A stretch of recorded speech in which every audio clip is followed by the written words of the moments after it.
We'll be chilling and having a good time. Hi everyone, this is Brittany from Just Be Crafty. If you're new here, welcome, and if not, thank you so much for coming back. In this tutorial, I'm going to show you how to make this adorable holiday plaid pillow. Make it for an accent chair or make a set of 2 for your love seat or couch. Either way, it's going to give your home a warm, cozy holiday vibe. As always, this video is intended to help you with the written pattern. The written pattern will have stitch and row count specifics that you'll need to reference while watching this tutorial. You can find the links to the written pattern in the video description box. I'll have links for both the free web version as well as 2 options for accessing the printable digital versions. With all that out of the way, let's jump into the pattern. For this project, we'll need a 5.5mm crochet hook, scissors, a medium weight acrylic yarn in 4 colors. I'm using white, red, green, and teal. 9 bobbins. I really like these clover ones. You get 6 bobbins per pack, so I bought 2, and I really like that you can sort of lock your yarn in place to your bobbin so it doesn't unravel when you turn or move your work. You'll also need a 20-inch by 20-inch pillow form. We're going to start out with a slip knot and an extra long foundation chain. Make a foundation chain of about 100 or chain until you have a length of about 25 inches long. The reason we're not caring about the chain number is because the stitch used for this pattern is the moss stitch, which can tend to be a bit of a tight stitch and look wider towards the foundation chain edge than towards the top of your fabric that you create. So instead of crocheting into the foundation chain of our first row, I'm going to instruct you to crochet around the foundation chain instead. I promise this works out just fine, and I found that I like the way this looks. I've seen Marley Bird do this technique when she does moss stitch color pulling, so shout out to her. That's where I first saw someone do this, but I think she has you do it more for helping out with color pulling. If you have no idea what I'm talking about, be sure to check out her tutorials on YouTube. That's a whole other rabbit hole of a technique that I became obsessed with, but that's a chat for another day. We're going to start row 1 by making a single crochet into the 4th chain from our hook. And this will be the only stitch we're working into our foundation chain. The rest of our stitches will be around the foundation chain. We're going into that 4th chain from our hook, and we're making a single crochet. We're now going to chain 1, and we're going to make a single crochet stitch around our foundation chain. And please do forgive me, I know I have a white background and I'm working with white yarn. So it is a little bit difficult to see, but I promise if you have your crochet hook, yarn, and foundation chain in hand, it's not that complicated to do. Make another single crochet around our foundation chain.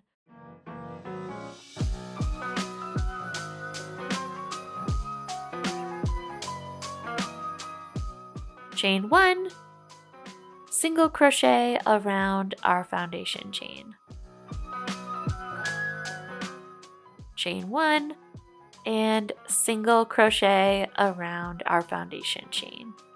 Keep working in this same fashion until you have the amount of stitches called for in the pattern. So make sure you reference back to the pattern for how many stitches that you need. For today, I'm going to just be making a small sample so I can just show you the techniques that you need in order to complete the pattern. So once you get to the end of the row, we're going to turn our work and chain 2.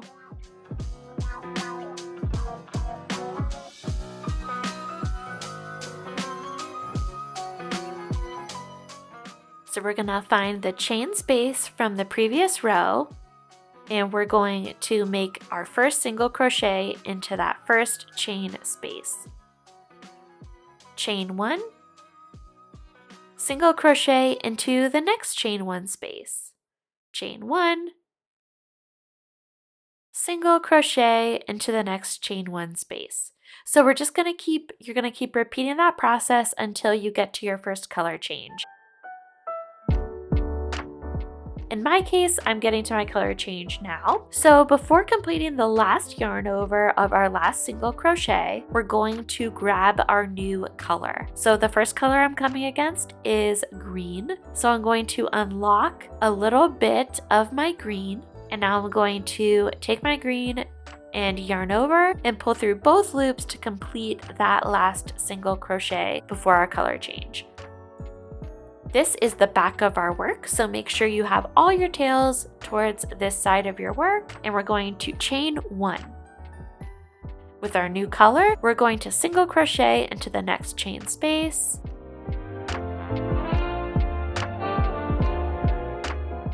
chain 1, single crochet into the next chain space. And we're not going to complete this single crochet just yet. I'm going to change colors. So we want to pull all of our tails. Make sure our tail is pulled to this side of the work because this is the back of our work.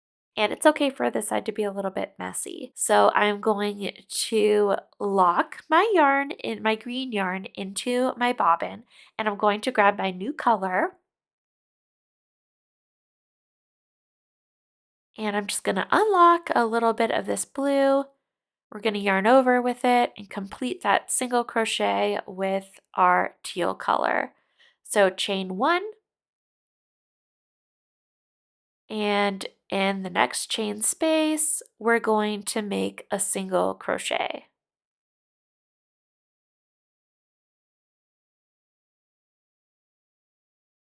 Okay, we're going to chain 1, and then we're going to make a single crochet into the next chain space.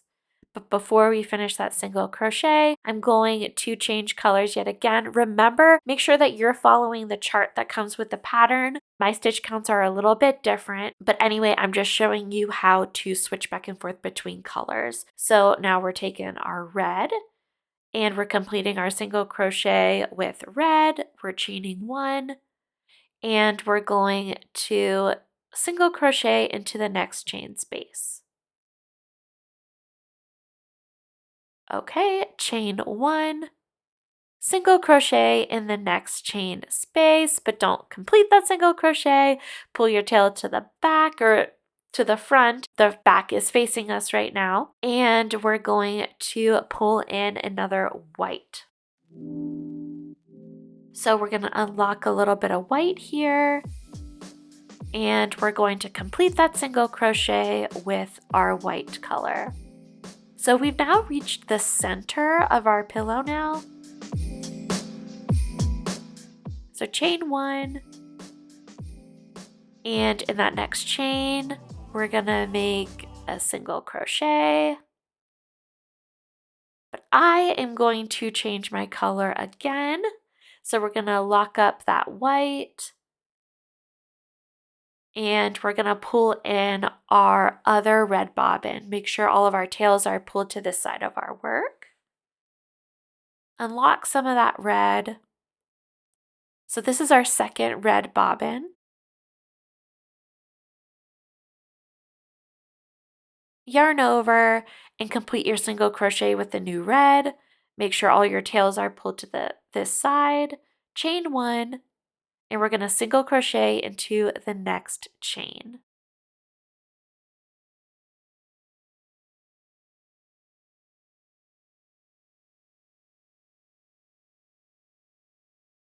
Okay, chain 1, single crochet into the next chain. Okay, we're not going to complete that single crochet. Pull all your tails to this side of your work, and we're going to grab our teal again. This is our second teal bobbin. We're going to unlock some of it.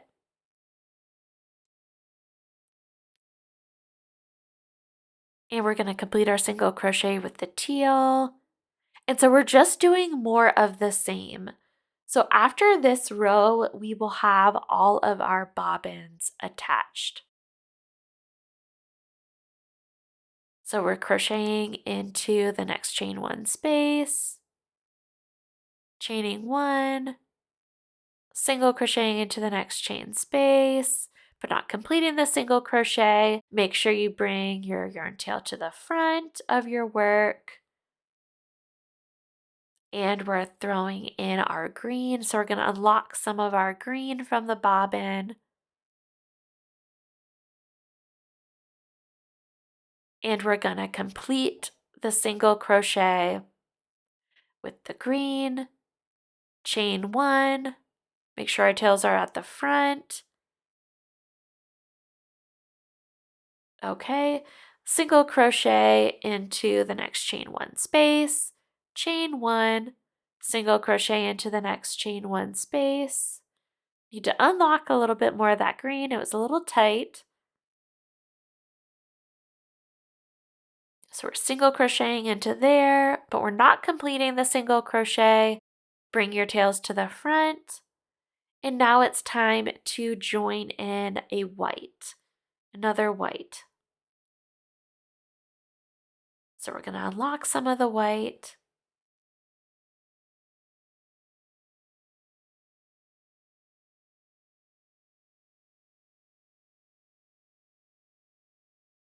And we're going to complete our single crochet. Once again, bring your tails to the front, chain 1,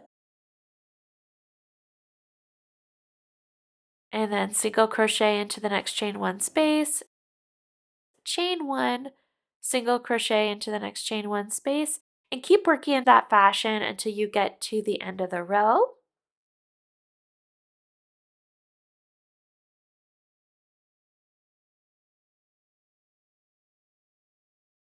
And your last single crochet will go into that starting chain 4 from the previous row. Perfect, so we've just completed row 2. So that is what your color change row will look like. And switching between colors will always be on the wrong side of your work. And see, we've locked all of our bobbins, so when I pick this up, they don't unravel. It just makes life so much easier. So we're turning our work, and I like to make sure that all of my bobbins aren't twisted and that everything is kind of in its right spot. So the goal of having these bobbins is to help keep the separate colors in their own little areas. And we don't want each color to travel too far out of its own little area. It just makes it a lot easier for when you're working some sort of color work project. So this is now row 3 and we're working on the front side of our work. So we're going to begin the row by chaining 2 and we're going to work the moss stitch. We're working a single crochet into the first chain 1 space, chain 1, and working a single crochet into the next chain 1 space. So we're going to work in the stitch all the way across the row, but we aren't going to work with the same white bobbin all the way across because we want to keep each of the colors in their own little areas. Trust me, it just makes things a lot easier as you work them. I got to the color work portion and I want to leave this white bobbin right here. What I'm going to do is I'm going to lock the white on that the first white bobbin. And now I'm going to grab my middle white bobbin. And we're going to crochet the middle with that one. We're going to unravel a little bit, unlock a little bit of it. And I'm going to pull it over to where I'm working now.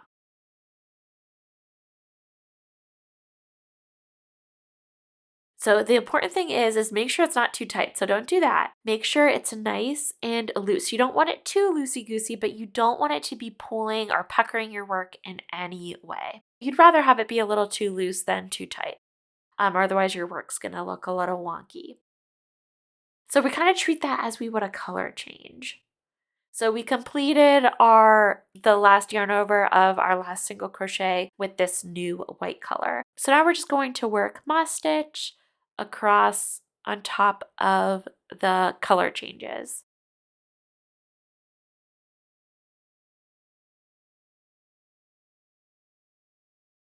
Oh, and I forgot my chain 1. See, don't forget that. So we're going to chain 1.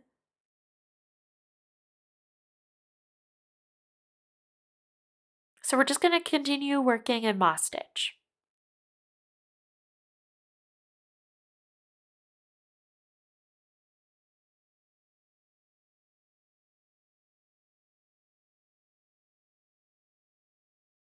So go into the next chain one space, single crochet,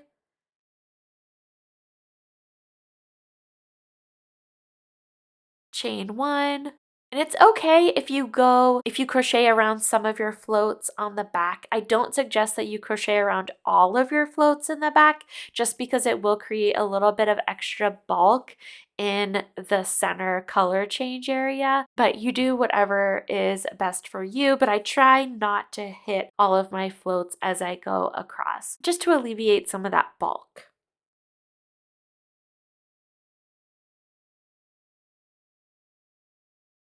So we're just continuing to work in moss stitch, and I like to make sure as I go that I just keep my bobbins in order and try to keep them from tangling. It just makes life easier as you go on. I do also want to suggest that this is a project that is a little bit difficult to just work on the couch. If you do, I highly suggest you use some sort of tray or a table. I think that this is most easily worked at a table or on some sort of flat surface instead of just working in your lap. But you, of course, do whatever is most comfortable for you. That's just what I found was most comfortable for me.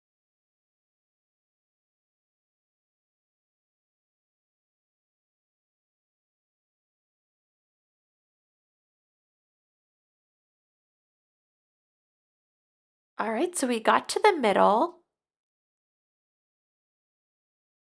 And now I am ready to switch to my next white bobbin, which actually is not on a bobbin yet, but I will show you how I connect that color. So we're going to lock up that white.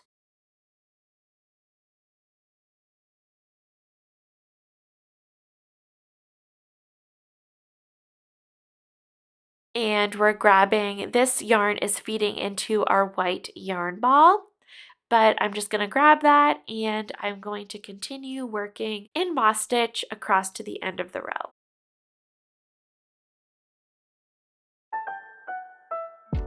Before I continue working, I want to switch from working with a full ball of white yarn to a bobbin to make things easier.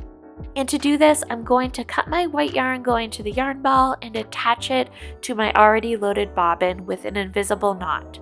The invisible knot technique is what I do to continue attaching new yarn to reload my bobbins as they run out. I have not had an issue with this knot coming undone in my experience, but if you do not feel comfortable with this technique, you can always reload your bobbin, leaving your tails behind. That is totally up to you. I want to say also that this pillow is not one that is heavily used in my household. It is for decoration purposes for a month or two out of the year during the holidays, and not one that is used at bedtime or one that I lounge on the couch. It's really just for decoration, which is how most of my holiday pillows are. So I just wanted to get that out there. If I were more heavily using it, maybe I wouldn't use those knots, but still, I have not had an issue with these knots in the past, but I just want to have that disclaimer out there. This is everything you need to know for working the first part of the pattern. You'll be following the color chart, working back and forth in rows until you reach where the horizontal plaid begins. So you'll work back and forth in rows up until you've completed row 18, which is a color change row on the wrong side of your work. So go ahead, pause here until you've completed row 18 and you're ready to begin row 19. As you might have noticed already, with color work like this, you're always looking and sort of planning ahead to get yourself ready for the next color change. If we look at our chart, we'll see that the next row we work is green. So we're going to pull out a few stitches from row 18, and we're going to get our green color prepped and ready to begin our next row. So let's crochet over our green every couple of stitches to get ready for row 19. So that way it'll already be there when we're ready to begin our next row. And we can easily start with our green.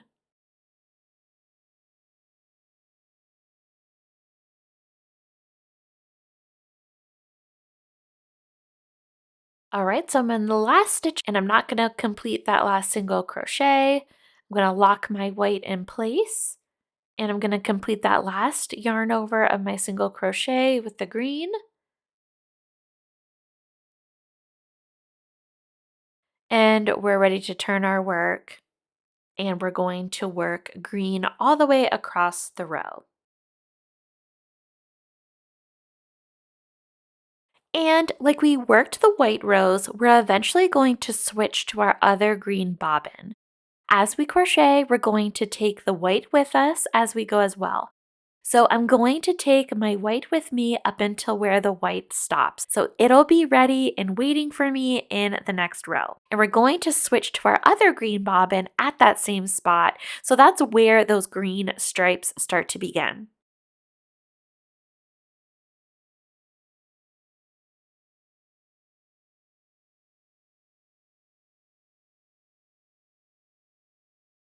We're going to switch to the other green bobbin and work in moss stitch until we reach the last green stripe. We are going to start carrying our white with us to the end of the row to prep for the next row. At this point, you now have all the techniques under your belt to complete your plaid panel. You'll just want to remember to reference the row after the one you're currently working on to carry any colors as you go to get them into the right spot to make life a little easier in this project.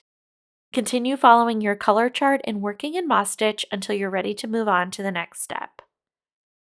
And as you need to revisit a skill, feel free to pause this video, rewind, and replay things as you need to view them. Use this video as a tool to help you.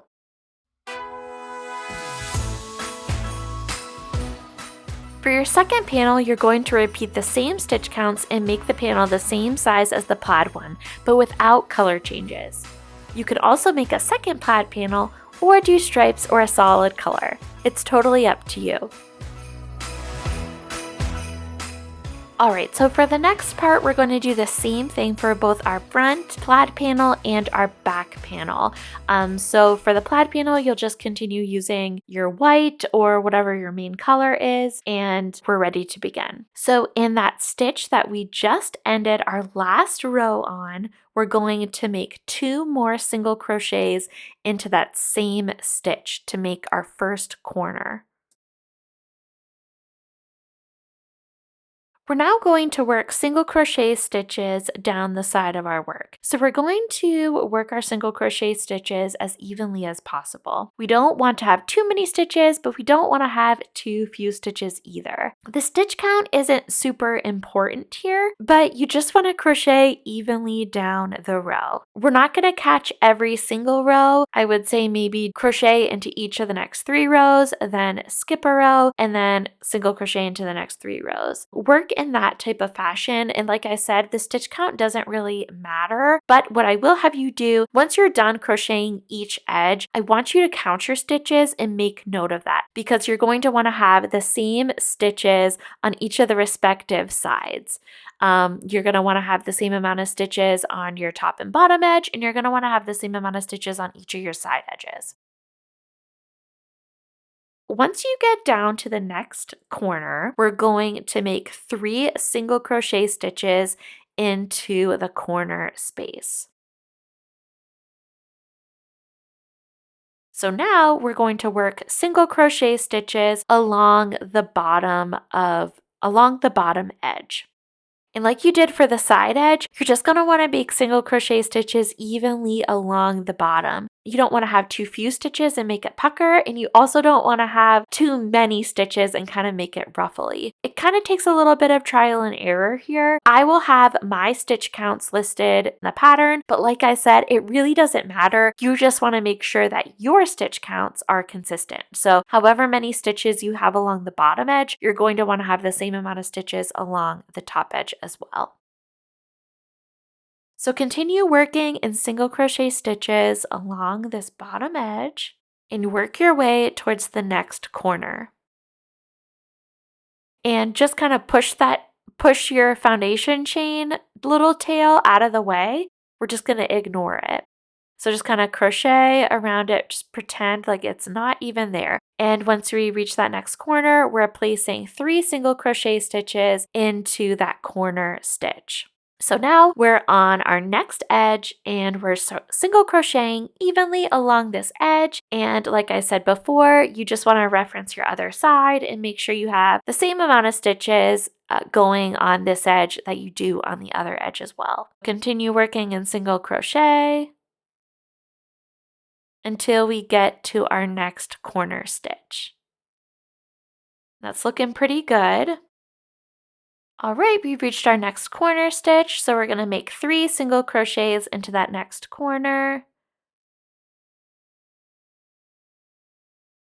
And we're going to single crochet evenly along the top edge. And like I said before, you're not going to want to catch into every stitch and chain.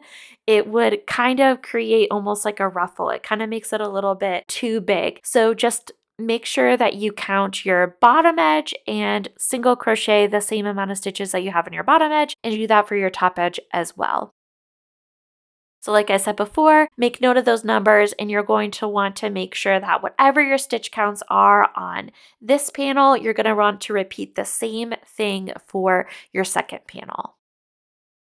And once you get back around to the first stitch of the round, join with the first stitch with a slip stitch, and you just completed the border of your first panel. And go ahead and repeat this process for your second panel. Okay, so now both panels should be complete with our crochet border. And now it's time to make our pillow cover by crocheting the front and back panels together. We will begin by placing the back panel down with the wrong side face up, and we will place the front panel, the plaid panel, on top of the back panel with the right side face up. And both panel starting edges should be positioned towards the bottom. You're going to tuck your leftover foundation chains towards the inside, and we're going to line up our edges and stitches the best we can.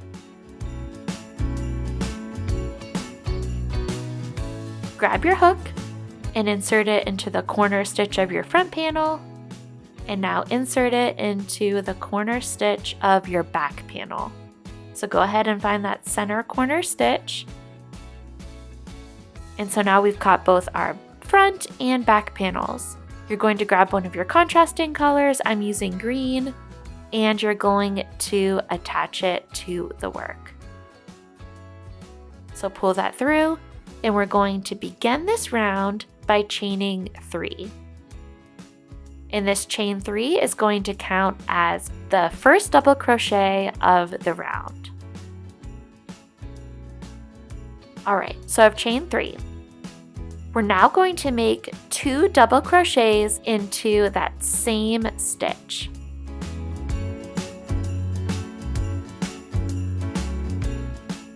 And whoops, that's not a double crochet, that's a single crochet. All right, we're gonna make a double crochet. So we're gonna yarn over, insert our hook into the stitch, catching both layers, and we're making a double crochet.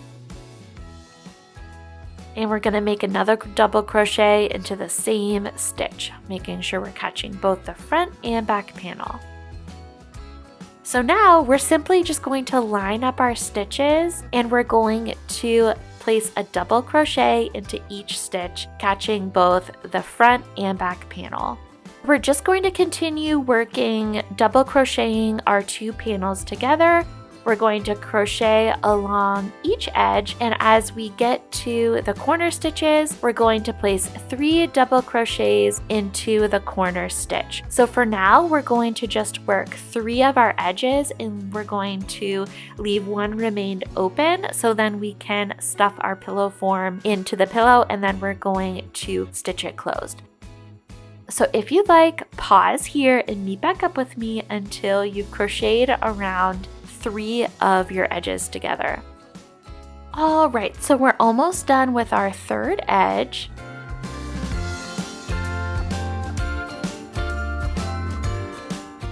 All right, perfect, and we're at our next corner, so we're placing 3 double crochets into that same stitch.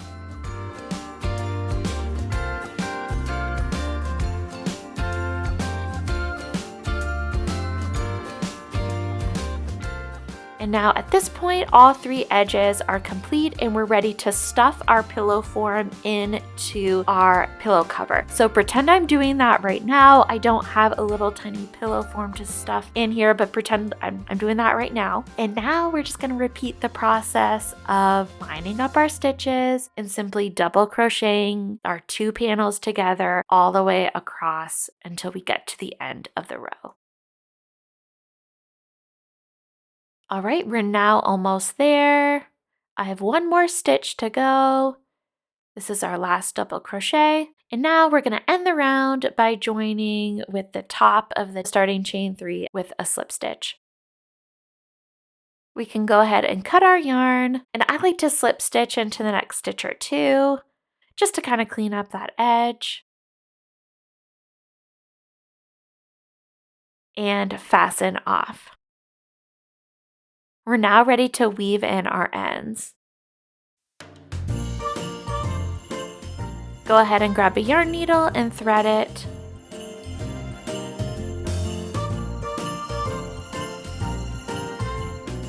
And we're just gonna pick a spot. We're just gonna weave our tail into our work.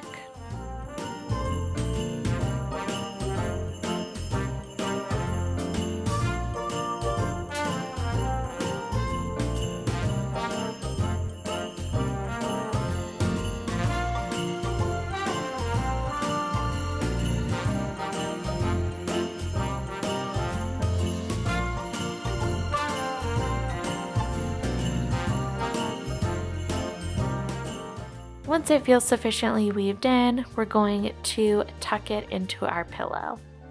So I like to do this by taking my yarn needle and putting it towards the inside of my work and pulling it out, pulling it a little tight, snipping it, and then it'll just disappear into the abyss of our project. Repeat that process for any remaining tails. And there you have it, a holiday crochet plaid pillow. I really hope you found this tutorial helpful. If you did, please let me know by giving the video a thumbs up. And if you haven't already and would like to, be sure you subscribe so you never miss a new tutorial. Thank you so much for watching. Bye!